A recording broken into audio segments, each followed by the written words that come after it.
구약성경 사무엘하 2장에 있는 말씀, 2장 1절부터 11절까지의 말씀입니다. 사무엘하 2장 1절부터 11절까지의 말씀 다 찾으셨으면 저와 여러분이 한 절씩 말씀을 교독하도록 하겠습니다.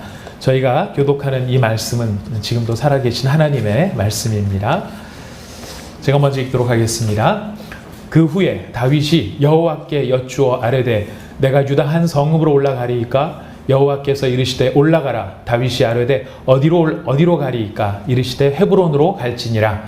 다윗이 그의 두 아내 이스라엘 여인 아히노암과 갈멜 사람 나발의 아내였던 아비가일을 데리고 그리로 올라갈 때에 또 자기와 함께한 추종자들과 그들의 가족들을 다윗이 다 데리고 올라가서 헤브론 각 성읍에 살게 하니라.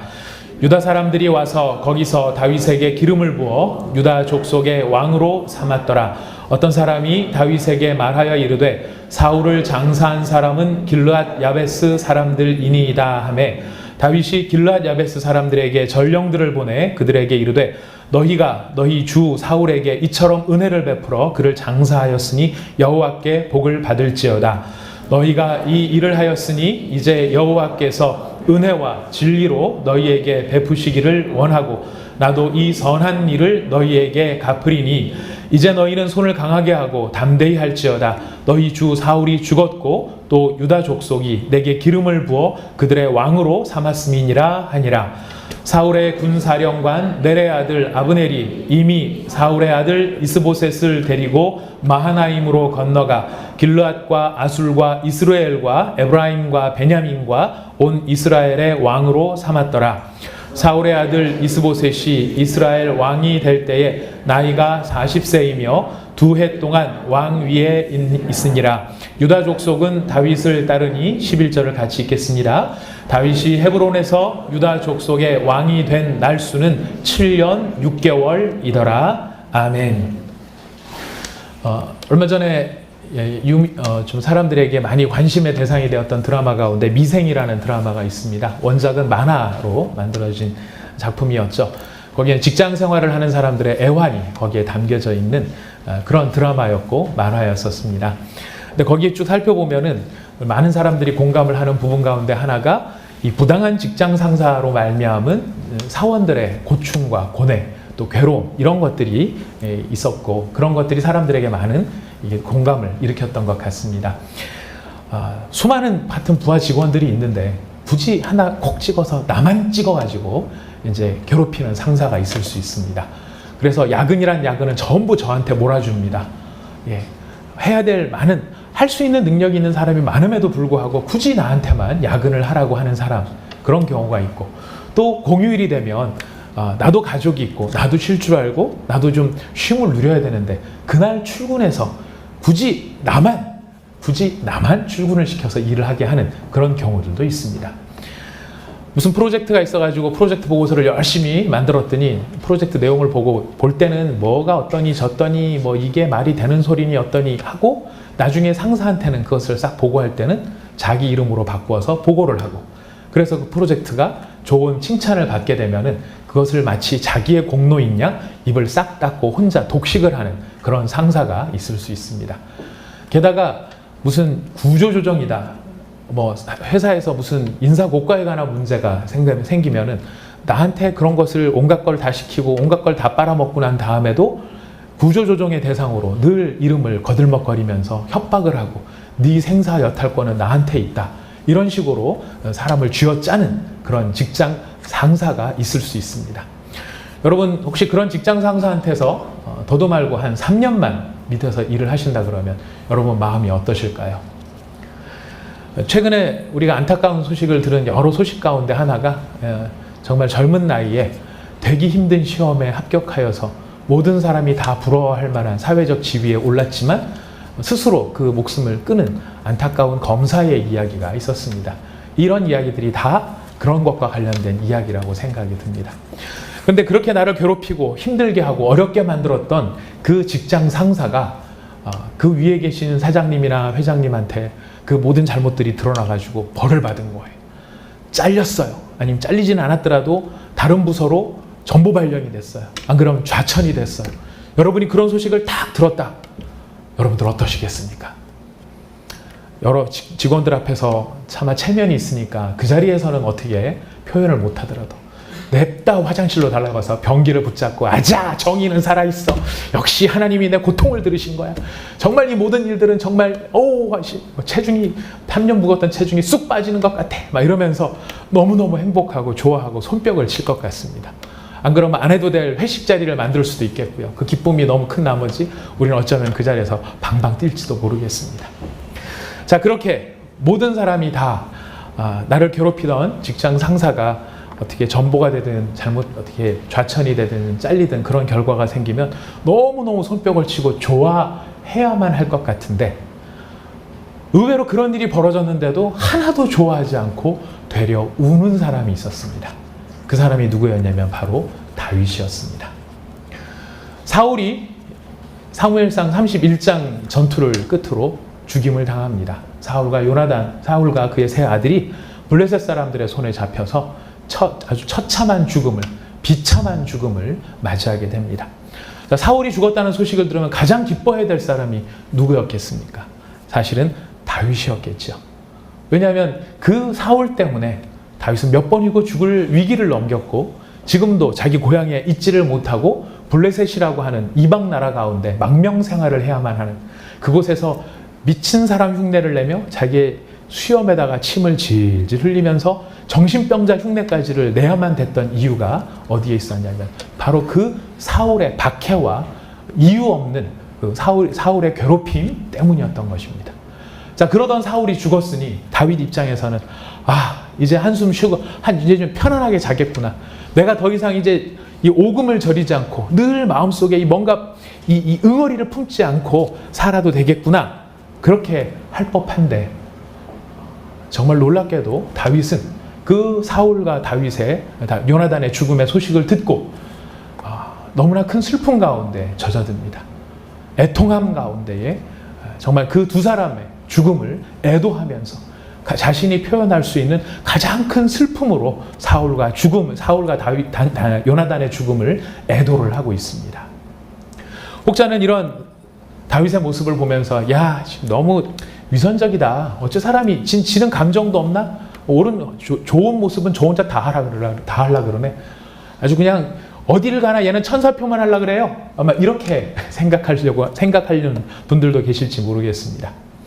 하지만 과연 다윗이 그런 천사표고 사람들한테 위선을 떨기 위해서 사울과 요나단의 죽음을 그냥 애통하는 척 그렇게 가장했던 것일까요? 성경에 보면은 다윗이 이 사울과 요나단의 죽음을 진심으로 애도하며 애통하는 그 모습이 나오는데요. 우리가 읽진 않았지만은 사무엘하 1장의 내용에 보면은 다윗이 이 사울과 요나단의 죽음을 너무나 슬퍼한 나머지 시를 짓습니다. 애도의 시를 짓고 그것을 모든 이스라엘에게 가르쳐서 이 노래를 불러라. 이 노래로 사울과 요나단을 추모하고 우리가 당한 이 큰 애통함을 정말 같이 우리가 눈물 흘리면서 이 두 사람을 애도하도록 하자. 그렇게 이런 시까지 지어서 이야기를 하고 있습니다. 어쩌면 가장 기뻐했어야 될 마땅한 다윗이 왜 사울의 죽음 앞에 이렇게 큰 슬픔을 나타내고 있는 것일까요? 그 이유는 하나입니다. 그 이유는 다윗의 인생의 목표가 이스라엘의 왕권이 아니었다라는 것입니다. 다윗의 목표가 이스라엘의 왕이 되는 것이 다윗의 목표였다면 다윗은 사울의 죽음 앞에 춤을 추며 즐거워했어야 마땅할 것입니다. 그러나 다윗의 인생의 목표는 이스라엘의 왕이 되는 것이 목표가 아니라 다윗의 인생의 목표는 하나님을 사랑하는 것이 다윗의 목표였습니다. 그리고 그 하나님의 뜻을 깨닫는 것이 다윗의 목표였고 깨달은 그 뜻을 즐거워하는 것이 다윗이 바라는 바람의 소망이었습니다. 그리고 그 뜻에 기꺼이 순종하는 것, 이것이 다윗이 원하는, 다윗이 갖고 있는 마음의 가장 간절한 갈망이었고 바람이었다는 것입니다. 하나님의 뜻이 다윗의 기쁨이었고 그 뜻에 순종하는 것이 다윗의 즐거움이었기 때문에, 그리고 그것이 다윗의 인생의 목표였기 때문에 그런 목표에서 보았을 때 사울은 없어져야 할 자신의 정치적인 적이 아닙니다. 사울이 자기를 괴롭힐 망정 사울은 하나님께서 세우신 기름 부음 받은 이스라엘의 왕이었습니다. 요나단은 자신과 함께 사울의 왕 다음에 그 왕위의 계승 자리를 놓고 경쟁해야 될 경쟁자가 아니라 자신의 생명보다 더 소중한 친구, 그것이 바로 요나단의 가치였던 것입니다. 하나님의 뜻으로 말미암아 하나님의 뜻을 기뻐하고 즐거워하는 것이 목표였던, 인생의 목표였던 다윗이었기 때문에 바로 이런 사울과 요나단의 죽음은 곧 무엇을 의미하는 것이냐면, 나를 괴롭히던 한 사람이 죽었네? 이게 아니고, 이 사울이 아무리 나를 괴롭히는 왕이었다 할지라도 사울은 이스라엘의 왕이었기 때문에 이스라엘의 왕이 죽었다는 사실은 모든 블레셋의 기쁨이었고 하나님의 적들의 즐거움이었고 이스라엘이 잘 되기를 원하지 않는 모든 사람의 행복이라는 사실을 다윗은 바라볼 수 있었던 것입니다. 사울의 죽음은 나의 자유로움이 아니라 하나님의 명예의 추락이었고, 사울의 죽음은 이스라엘의 패배였고, 블레셋 모든 사람들이 우리가 이스라엘을 이겨내라고 손뼉을 치며 즐거워하는 바로 국가적인 재난이라고 하는 것을 다윗은 깨달았기 때문에 바로 이 사울과 요나단의 죽음은 이스라엘의 슬픔이요, 애통함이요, 절망과 같은 상황이었다. 그렇게 다윗은 느낄 수 있었던 것입니다. 이 다윗의 모습을 보면서 한 가지 깨닫는 것은, 우리가 정말 인생에 있어서, 내가 인생을 살아감에 있어서 내가 어떤 존재고 어떤 목표를 가지고 살아가는지를 알 수 있는 한 방법이 있겠더라고요. 그건 무엇이냐면, 내가 무슨 일을 겪을 때 웃고 내가 무슨 일을 겪을 때 우나, 이 겉으로 보여지는 거 말고요, 그냥 생각도 못했는데 갑작스럽게 무슨 일이 팍 벌어졌을 때 순간적으로 표현하는 우리의 감정이 있을 수 있습니다. 바로 그 감정을 보면 나는 무엇을 위해 사는 사람이고 무엇을 바라보면서 사는 사람인가 하는 것을 우리가 좀 확인해 볼 수 있는 것 같아요.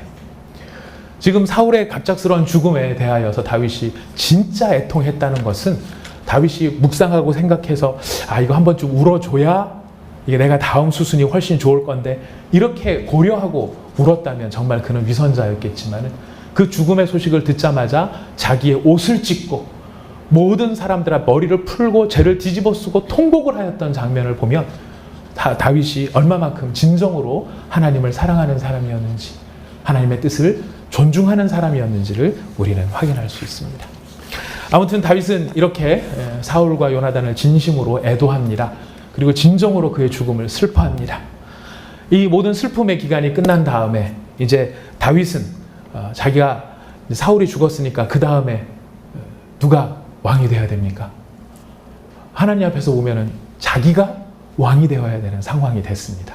왜냐하면 하나님께서 사울이 이미 살아있을 때 사무엘을 통하여 자기에게 기름을 부어주셨기 때문에, 왕으로 세워주셨기 때문에, 이제 사울이 죽었으니 다음 순서로 보면 당연히 누가 왕이냐면 자기가 왕이 되어야 하는 차례가 된 것입니다.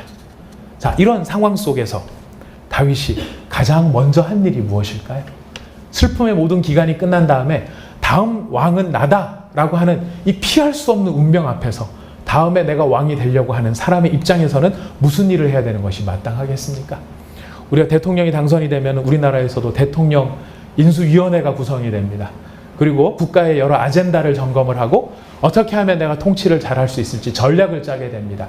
내가 공약으로 뭘 내세웠고 그 공약을 어떤 순서로 지켜갈지, 이런 것을 생각하는 그런 전략을 짜는 것이 마땅한데, 이제 다음 순서가 왕인 다윗은 어떻게 하느냐면 우리가 읽은 본문 말씀이 바로 여기서 시작을 하는 것입니다.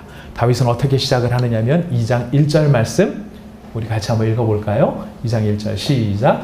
그 후에 다윗이 여호와께 여쭈어 아뢰되 내가 유다 한 성읍으로 올라가리이까? 여호와께서 이르시되 올라가라.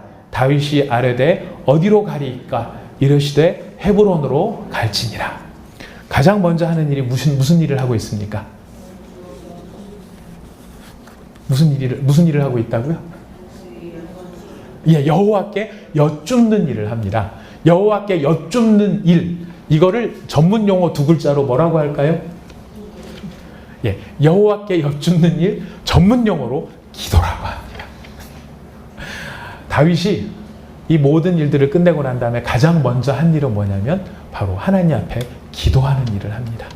오늘 본문을 통해서 우리가 먼저 발견해야 될 첫 번째 다윗의 모습은 기도하는 다윗입니다. 근데 기도한다라고 하는 그 기도의 의미가 무슨 뜻이죠?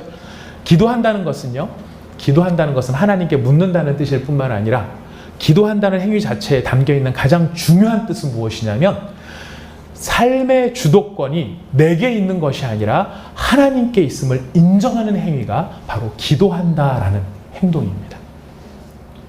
기도한다는 것은 내가 바라는 바람이 이런 바람이 있기 때문에 이런 바람을 이루기 위해서 이것 좀 들어주십시오 라고 하나님 앞에 도움을 구하는 그것이 기도가 아니라 내 인생의 주인은 하나님이십니다. 하나님이 내 인생의 주인이시라면 이 상황에서 제가 이제는 어떻게 해야 하나님이 기뻐하시겠습니까? 어떤 것을 하나님께서 원하십니까? 바로 그렇게 하나님 앞에 여쭙는 것, 그것은 바로 내 삶의 주도권이 하나님께 있다는 것을 인정하는 행동인 것입니다. 또한 내 삶의 주도권이 하나님께 있다는 것을 인정한다는 이 말은 뭐냐면은 하나님이 말씀하시면은 그 말씀하시는 대로 어떻게 하겠다는 뜻일까요? 순종하겠다는 뜻입니다. 우리가 바라는 바람에 간절함들이 있을 수 있습니다. 기도 제목에 너무 이것이 꼭 이루어져야 되기 때문에 나한테는 너무나 중요하고 꼭 필요하기 때문에 우리는 정말 간절함으로 하나님 앞에 나가서 기도할 수 있어요.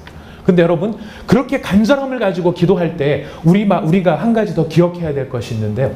우리가 바라는 그 간절함만큼이나 하나님이 뭐라고 말씀하시든 그 말씀대로 내가 순종하겠습니다라고 하는 마음의 각오와 결단의 무게는 더 커야 한다는 것입니다. 감자 찔러보듯이, 고구마 이거나 한번 찔러보듯이 한번 푹 찔러봐서 들어주시면 좋고 안 들어주시면 말고 이런 걸 기도라고 하지는 않습니다. 근데 우리 가운데는 그런 좀 교묘함들이 있어요. 하나님 앞에 막 기도를 하는데 우리 안에는 이미 답을 정해놓고 기도하는 경우들도 때로는 많을 때가 있습니다.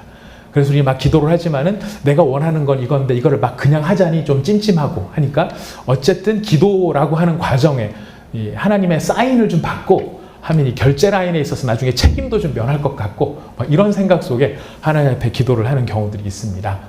저도 이제 목회를 쭉 해오는 과정 속에서 이제 그런 경험들이 아주 가끔 있었는데요. 이제 많은 분들이 기도 부탁을 하세요. 목사님, 제가 이런 기도 제목이 있어서 기도를 하는데 목사님도 한번 좀 같이 기도해 주시면 고맙겠습니다. 당연히 기도를 합니다. 막 기도를 하는데 어떤 경우에는 이제 마음에 깨달음이 올 때가 있어요. 이 일은 이렇게 하는 것이 좋지 않을까? 이런 마음의 깨달음이 있어서 그 성도님을 다시 만나게 되면 말씀을 드립니다. 제가 기도해봤더니 저한테 이런 깨달음이 왔습니다. 이렇게 하시는 게 어떠실까요? 1번, 2번이 있는데 제가 예를 들어서 2번을 깨달았다 그래서 2번을 말씀드립니다. 근데 그 성도님이 2번을 생각하고 있으면 참 기뻐하세요. 와, 할렐루야! 하나님께서 응답하고 계신 줄 믿습니다. 하면서 굉장히 좋아하시는데 마음에 1번을 생각하고 있었는데 제가 2번이라고 말씀드리면 목사님 그런가요? 네, 감사합니다. 기도하느라고 애쓰셨습니다. 제가 좀 더 기도해 보도록 하겠습니다. 하고 다른 목사님을 찾아가서 기도를 또 부탁을 합니다. 목사님, 이거 제가 이런 고민이 있는데 이거 좀 기도 좀 한번 해주시겠습니까? 언제까지 그런 부탁을 할까요? 내가 원하는 1번이라는 답이 나올 때까지 계속해서 어쩌면 찾아갈지도 모르겠습니다. 한국에서 그런 답을 해주시는 분이 계시면 참 좋을 텐데 안 계시면 어디까지 가느냐면 미국까지라도 건너갑니다. 어떨 때까지? 내가 듣고 싶은 답을 들을 때까지. 여러분들 그것을 엄밀한 의미에서는 기도라고 할 수는 없습니다. 기도는요, 내가 가지고 있는 이 간절함, 이 마음의 소원의 간절한 크기만큼 이 문제에 대한 하나님의 응답이 이렇다, 하나님이 A다 이렇게 말하면 그러십니까? 알겠습니다. 제가 그것을 받고 그대로 하겠습니다 라고 하는 그 순종의 결단과 각오가 우리가 바라는 바람보다 더 큰 것, 그것이 바로 기도하는 자의 모습인 것입니다. 다윗은 하나님 앞에 여쭙습니다. 하나님 앞에 여쭙고 기도했을 때 하나님 말씀하시는 것에서 1절 다른 이야기를 하지 않습니다. 하나님, 제가 이제는 이스라엘로 갈까요? 그래, 이스라엘로 올라가라. 그래, 그럼 어디로 갈까요? 헤브론으로 가라. 네, 알겠습니다. 하나님께 여쭙고 순종하는 바로 이 기도하는 자 다윗. 다윗은 아까 말씀드렸습니다. 잊지 마십시오. 다윗의 인생의 목표가 뭐였다고요? 일단 뭐가 아니었다고요? 이스라엘의 왕이 되는 게 목표가 아니었습니다. 다윗의 목표는 하나님을 사랑하는 것이었고 하나님을 기뻐하는 것이 다윗의 목표였습니다. 그렇기 때문에 다윗은 하나님 앞에 먼저 기도했던 것입니다. 이렇게 기도한 다윗, 이제 헤브론으로 올라갑니다. 헤브론에 올라가서 사랑하는 그동안에 망명생활을 했던 여러 사람들한테 이런 집들도 주고 이런 부지들도 주고 그래서 이제는 좀 편하게 살게 합니다. 그런데 그렇게 편하게 살면서 그냥 편하게 사는 것으로 끝나느냐? 아닙니다. 다윗은 기도하는 사람으로 하나님 앞에 받은 자신의 어쨌든 하나님이 자신을 이스라엘의 왕으로 기름 부어주신 그 기름 부음을 받은 왕으로서의 직무를 끊임없이 정말 표현되지 않더라도 누가 인정하지 않더라도 계속해서 지속합니다. 바로 그 지속하는 첫 번째 일이 무엇이었냐면은 길르앗 야베스 사람들을 축복하는 일이었습니다. 우리가 그냥 보기에는 다윗이 길르앗 야베스 사람들을 축복하는구나 이렇게만 느껴지는데요. 여러분 이 길르앗 야베스 사람들이 한 일이 무슨 일이냐면은요. 여러분 성경책 사무엘 하 펴놓고 계시죠? 그 앞에서 성경을 한 장만 딱 이렇게 앞으로 넘어오시면 사무엘상이 있습니다. 사무엘상 31장의 말씀을 보겠습니다. 사무엘상 31장 7절에서 13절까지의 말씀. 네. 저와 여러분이 같이 한번 읽어보도록 하겠습니다. 제가 먼저 한번 읽어볼까요? 골짜기 저쪽에 있는 이스라엘 사람과 요단 건너쪽에 있는 자들이 이스라엘 사람들이 도망한 것과 사울과 그의 아들들이 죽었음을 보고 성읍들을 버리고 도망하매 블레셋 사람들이 이르러 거기에서 사니라. 그 이튿날 블레셋 사람들이 죽은 자를 벗기러 왔다가 사울과 그의 세 아들이 길보아 산에서 죽은 것을 보고 사울의 머리를 베고 그의 갑옷을 벗기고 자기들의 신당과 백성에게 알리기 위하여 그것을 블레셋 사람들의 땅 사방에 보내고 그의 갑옷은 아스타롯의 집에 두고 그의 시체는 벳산 성벽에 못 박음에 길르앗 야베스 주민들이 블레셋 사람들이 사울에게 행한 일을 듣고 모든 장사들이 일어나 밤새도록 달려가서 사울의 시체와 그의 아들들의 시체를 벳산 성벽에서 내려가지고 야베스에 돌아와서 거기서 불사르고 그의 뼈를 가져다가 야베스 에셀나무 아래에 장사하고 7일 동안 금식하였더라. 그렇게 나옵니다. 사울과 그의 세 아들이 이런 비참한 죽음을 당한 다음에 블레셋 사람들이 사울의 시신을 발견을 합니다. 그리고 그 사울의 머리를 베어버립니다. 그의 갑옷을 벗깁니다. 온갖 모욕을 다 가하는 것이죠. 그리고 사울의 머리는 자신들의 신당과 백성에게 알리기 위해서 블레셋 사람들의 땅 사방으로 이 사울의 머리 조각들을 보냅니다. 그리고 그의 갑옷은 아스타롯이라고 하는 블레셋 사람의 신전에다가 갖다가 모셔놓습니다. 그리고 그의 시체는 사울의 시신은 벳산 성벽에다가 못을 박아놓습니다. 너무나 비참하고 너무나 참 안타까운 이 모습인데요.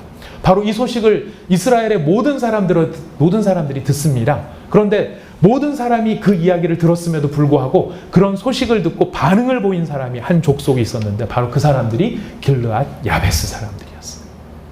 여러분 앞에 보시면은 그 죽임을 당한 성읍들에 살았던 사람은 다 도망했어요. 사울이 죽었다는 얘기를 듣고 다 도망가 버렸어요. 다 도망가서 어떻게 되든 말든 다 도망가 버렸는데 전혀 그 동네가 아닌 딴 동네에 사는 길르앗 야베스라고 하는 사람들이 들고 일어나서 자기들의 목숨을 돌아보지 않고 사울의 그 죽은 시신을 벳산 성벽에서 끌어내기 위해서 쳐들어갔다는 것입니다. 이게 무엇을 의미하는 걸까요?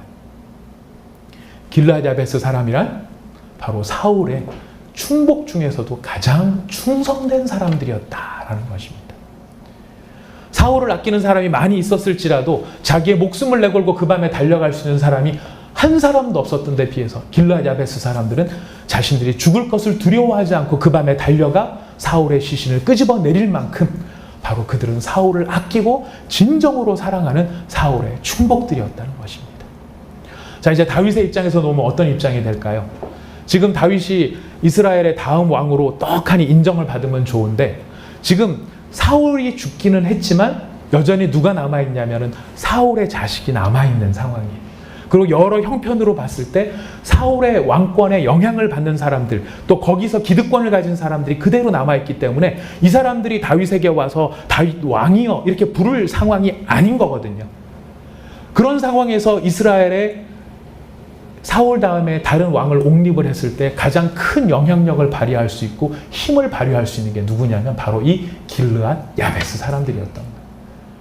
그런데 다윗은 어떻게 하느냐면 그 자신에게 가장 위험한 부담이 될 수 있는 이 길르앗 야베스 사람들을 붙잡아서 그들을 불러서 칭찬을 하고 있는 것입니다. 축복을 하고 있는 것입니다. 너희들이 정말 잘하였다. 너희들이 너희 주를 향한 이 충성됨의 마음은 하나님께서 보시고 너희들에게 복을 내려주시기를 원한다. 너희가 잘 되기를 원한다. 자신에게 부담되는 사람은 어떻게든지 밟아버리려고 하는 것이 인생의 이치라고 한다면 다윗은 정반대로 가고 있는 것입니다. 어떻게 그런 마음을 가질 수 있었을까요? 이런 품고 아우리려고 하는 다윗의 노력과는 상관없이 염려했던 바 바로 그 일이 벌어집니다. 우리가 읽었던 8절에서 2장 사무엘하 2장 8절에서 11절 말씀에 보면 바로 이런 대목이 나타납니다. 사울의 군사령관 넬의 아들 아브넬이 이미 사울의 아들 이스보셋을 데리고 마하나임으로 건너가 길르앗과 아셀과 이스라엘과 에브라임과 베냐민과 온 이스라엘의 왕으로 삼았더라. 이렇게 되어 있습니다. 자, 온 이스라엘의 왕, 어디만 빼고 지금 온 이스라엘의 왕이냐면은 유다 지파만 빼고. 자, 그러면 유다 지파만 빼면 모두 몇 지파가 남아있는 거죠? 11지파가 남아있는 거예요. 지금 다윗은 12지파 가운데 한 지파의 왕일 뿐입니다. 나머지 11지파의 왕은 여전히 사울의 자식인 이스보셋이 그의 왕이었다는 것이죠. 자, 여러분 같으면 어떤 마음이 드셨을까요? 우리 같으면, 저 같으면, 아니 하나님, 사울이 죽었으면 이제 다음은 전데 상황이 왜 이렇게 가는 것입니까? 하나님, 저는 어쨌든 하려고 하는 노력들을 다 하고 있는데 어떻게 제가 12분의 1인가요? 12 최소한 반땡은 해주셔야죠. 금방은 안 된다 하더라도 반땡 내지는 최소한 3분의 1이라도 뭐 좀 기미가 보여야지. 12분의 1이 뭡니까? 12분의 1이. 이런 마음이 우리 가운데 들 수 있을지도 모르겠습니다. 하지만 다윗은 자기가 오직 유다 지파만의 왕으로서 세워지고 또 그 기간이 얼마나 됐을까요? 성경에 보면, 여러분 읽은 성경에 보면은 유다 족속의 왕이 된 것이 7년 6개월이었다라고 되어 있습니다. 7년 6개월간을 기다리는 것입니다. 여기서 제가 사실 감동을 한 부분은 뭐냐면 명분도 있고 힘도 있어요. 하려면은 충분히 해붙일 수 있는 상황이에요. 근데 다윗이 자신이 가지고 있는 명분으로 이스라엘의 11지파나 길르앗 야베스 사람들을 억압하고 억눌러서 힘으로 해결하려고 하는 것이 아니라 기다리고 있다는 사실입니다. 왜 기다리는 것일까요? 다윗의 깨달음입니다. 이스라엘의 왕이 되는 것이 다윗의 목표가 아닌 다윗의 깨달음은 무엇이냐면 이스라엘의 왕권은 하나님이 주셔야 할 선물이지 내가 내 힘으로 만들어낼 결과물이 아니다라고 하는 것이었습니다. 하나님이 나를 왕으로 세우시고 그렇게 왕으로 세우시기로 작정하셨다면 이스라엘의 왕권이라고 하는 그 자리는 하나님께서 나에게 주셔야 될 선물이지 아무리 하나님께서 나한테 그런 뜻을 가지셨다 할지라도 그 뜻을 내가 힘입어서 그 뜻을 앞세워서 내 힘으로 내 능력으로 내 의지로 가서 밀어붙여서 될 일은 아니다. 바로 이것이 다윗이 가진 깨달음이었다는 것입니다. 오늘 제가 설교 본문의 제목을 다윗의 싸움의 본질이라고 붙였어요. 사울이 죽었다고, 사울이 사라졌다고 다윗의 싸움이 끝난 것은 아닙니다. 어쩌면 바로 지금 이 순간이 사울이 싸워야 할 진정한 싸움이 등장을 하고 있습니다. 다윗이 어떤 싸움을 싸워야 했을까요? 이스라엘의 왕권은 하나님께서 주셔야 하는 선물이지 내가 만들어내야 할 결과물이 아니다라고 하는 것을 지식으로 이해하고 있었다 할지라도 그 마음에서부터 솟구쳐 오르는 자신의 마음의 조급함이나 자신의 마음의 소망이나 답답함들이 있었을지 몰라요. 지금 다윗이 이제부터 견뎌내야 되는 싸움은 뭐냐면은 사울과 싸워야 되는 싸움이 아니라 내가 온전히 하나님만을 의지할 것이냐 아니면 내가 필요로 한, 내가 원하는 이 일을 내가 지금 선택해서 나갈 것이냐. 내 바람이 아무리 크고 내 소망이 아무리 크다 할지라도 그 하나님의 하나님 되심을 인정하고 그 하나님을 의지할, 하나님만을 의지하자는 바로 자기 자신과의 싸움. 이것이 다윗이 싸워야 하는 싸움의 본질이었다는 것입니다. 우리가 인생을 살아가다 보면은 사업을 앞에 놓고 또 직장의 문제나 취업을 앞에 놓고 결혼을 앞에 놓고 마음의 소망을 우리가 가질 때가 많습니다. 그 소망이 나한테 절박하면 절박할수록 우리는 무엇에 끌려다니느냐면 하나님 앞에 기도하면서도 내 마음의 소원과 소망에 더 많이 끌려다닐 때가 있습니다. 그러나 오늘 다윗은 우리에게 무엇을 알려주느냐면 우리가 인생에 있어서 직면해야 될 싸움의 본질은 내가 사울과 싸워서 이스라엘의 왕이 되는 것이 본질이 아니라 하나님을 바라보고 그 하나님이 일하실 것을 기대하며 그 하나님을 의지하는, 그 하나님을 바라볼 것이냐 아니면은 말 것이냐, 이 갈등 속에 하나님을 선택하는 그 싸움이 우리가 싸워야 될 믿음의 싸움의 본질이라고 하는 것을 우리에게 알려주는 것입니다. 이런 사람이 주변에 있으면 여러분 참, 와, 저 사람 신앙 정말 대단해, 이렇게 느껴지시겠습니까? 사실은 우리가 이런 사람 주변에 있으면 깝깝해요. 가서 딱 잡으면 되는데, 가서 딱 잡기만 하면 되는 일인데, 잡기만 하면 될 일을 지금 다윗은 7년 6개월을 기다리고 있는 것입니다. 어떻게 될 때까지? 하나님께서 선물로 주실 때까지. 하나님이 일하실 때까지.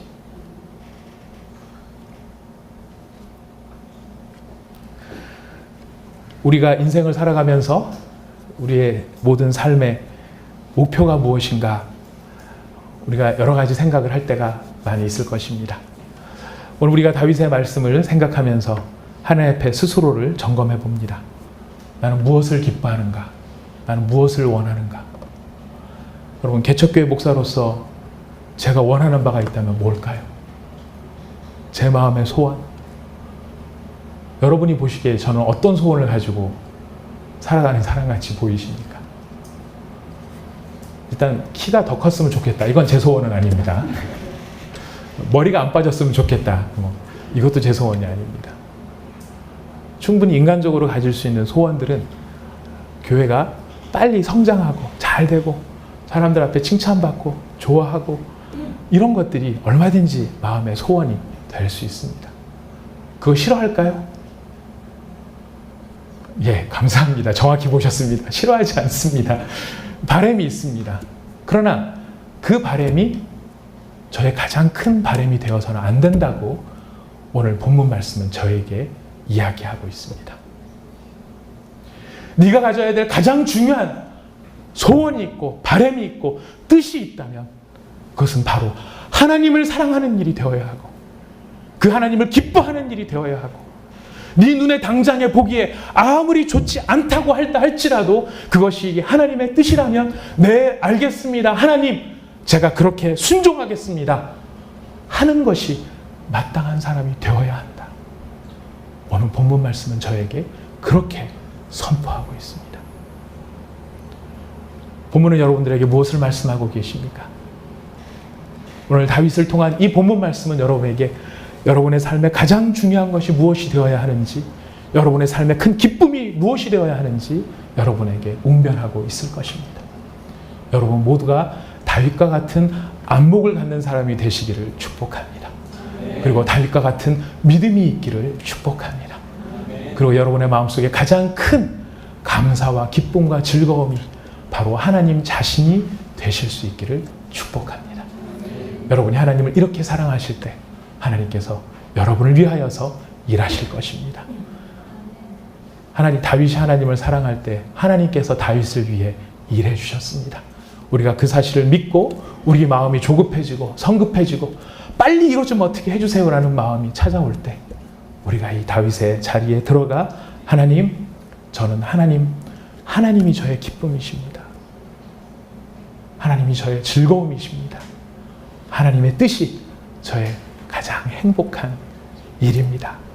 이렇게 고백하는 사랑의 고백을 드리심으로 말미암아 하나님이 여러분을 위해서 일하시는 놀라운 복을 여러분의 것으로 누리시기를 축복하겠습니다. 잠깐 기도하겠습니다.